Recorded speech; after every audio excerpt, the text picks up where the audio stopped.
Le brouillard et les hautes lumières. C'est Akan. Au village, on s'inquiète. On s'inquiète tant et si bien qu'on a fait venir Saga, la sorcière guérisseuse des corps et des cœurs troubles. Akan est un beau jeune homme pourtant, affûté comme un lynx, élancé comme une flèche.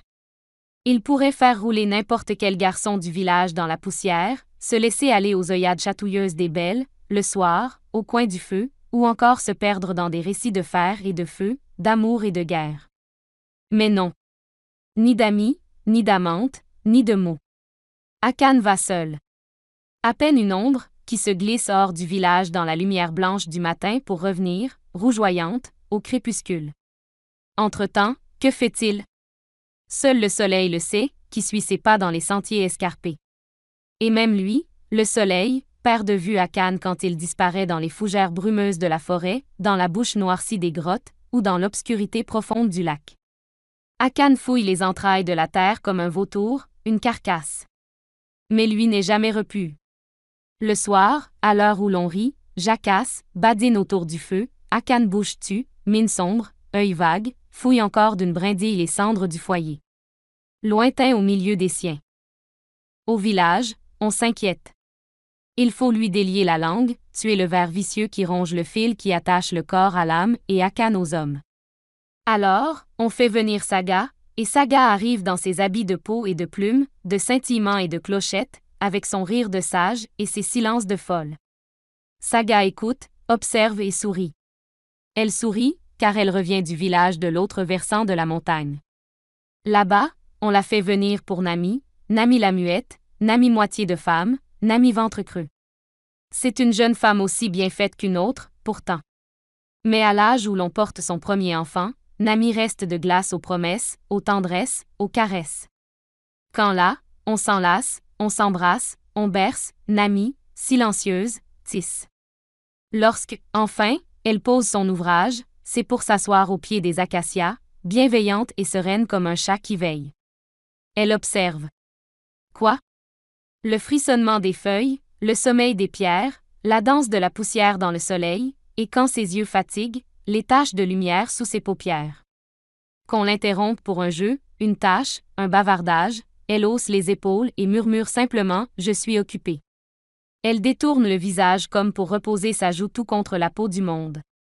C'est pour cela que Saga sourit. Elle sait de toute sa sagesse que Akan et Nami sont faits de même chair et de même os, qu'ils appartiennent au même monde et que l'un est le remède de l'autre. D'un versant à l'autre de la montagne, Saga parle de Akan à Nami et de Nami à Akan. Au soir, Akan et Nami cheminent l'un vers l'autre et à l'aube se trouvent sur la plaine.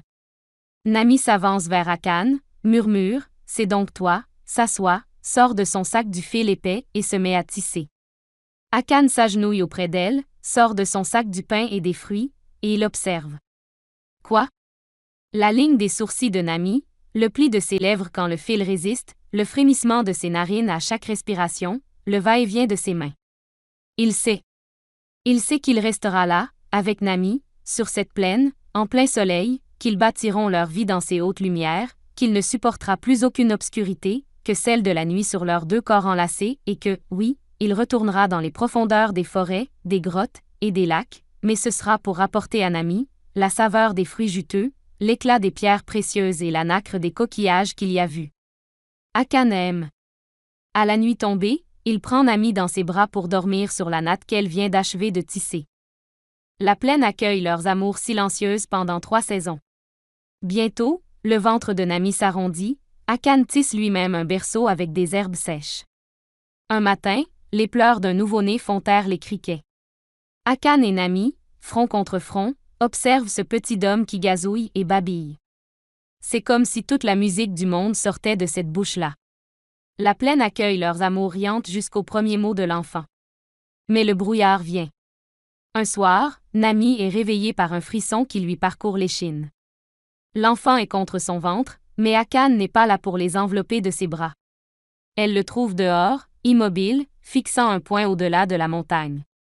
Elle ne voit pas ce qu'il voit, mais ce qu'elle observe, sur le visage de son homme à peine éclairé par un rayon de lune, c'est quelque chose qu'elle n'a jamais vu, un voile dans son regard, une brume. Elle a peur. Rentre Akan. Elle se serre tout contre lui, car il est comme glacé. Le brouillard vient. Il pointe d'abord au sommet de la montagne, descend dans la vallée puis s'étend sur la plaine. À mesure que le brouillard s'approche, Nami voit s'épaissir le voile dans le regard d'Akan. Elle ignore dans quelle forêt brumeuse, dans quelle grotte profonde, dans quelles eaux obscures, il s'est perdu, mais ce qu'elle sait, c'est qu'il ne voit plus sa femme, c'est qu'il ne voit plus son fils. Alors, elle aussi veut se perdre dans les brumes d'Akan. Elle embrasse son fils, saisit la main de son amant, et ferme les paupières pour ne plus rien voir non plus. Akan et Nami se laissent happer par l'obscurité. Leurs silhouettes s'estompent dans le brouillard. Seul subsiste dans les airs l'écho du murmure de Nami. Nous ne sommes pas de ce monde. Bientôt, le brouillard fauche tout. Les contours, les couleurs, les odeurs, la plaine, le ciel et l'horizon. Au milieu de ces ténèbres blanches, l'enfant, seul, continue de courir, de rire et de chanter dans l'éclat des hautes lumières qu'il est le seul à voir, désormais. Quand Saga, la guérisseuse, vient sur la plaine, le brouillard se dissipe. Elle trouve l'enfant, étendu dans l'herbe, les yeux rivés au ciel, les mains derrière la tête. Il fredonne. On raconte que, ce jour-là, 2 grands condors sont apparus dans la montagne, et qu'on peut les voir parfois tournoyer au-dessus de la vallée et se poser sur la plaine. On raconte. Qui raconte? L'enfant a grandi, a continué de courir, de rire, de chanter. Surtout, il s'est mis à raconter. Des histoires qui sortent des entrailles de la terre, des histoires qui caressent la peau du monde, des histoires de brouillard et de haute lumière. Et c'est comme si toute la musique du monde sortait de cette bouche-là. D'après un conte indien d'Amérique du Nord.